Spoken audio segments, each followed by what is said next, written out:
প্রশ্নটিতে বলেছে সুদের পর্ব 1 বছর হিসেবে কোনো মূলধন 3 বছরের চক্রবৃদ্ধিতে 8 গুণ হয়েছে, সুদের হার নির্ণয় করো। তাহলে যে এখানে যেহেতু বলেছে চক্রবৃদ্ধি সুদের হার নির্ণয় করতে, তাহলে আমরা ধরে নিচ্ছি যে ধরি চক্রবৃদ্ধি সুদের হার সমান চিহ্ন 8%।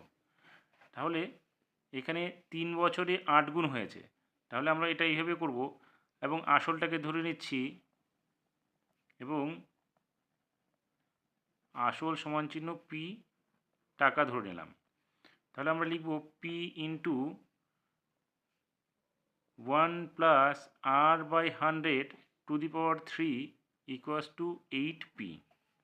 যেহেতু সমূল চক্রবৃদ্ধিটা 8 গুণ হবে, তাহলে বোথ সাইড থেকে পি সরে গেলে আমরা লিখতে পারি 1+r/100 ইকুয়ালস টু 8, বা 1+r/100 ইকুয়ালস টু 8কে আমরা লিখতে পারি 2^3।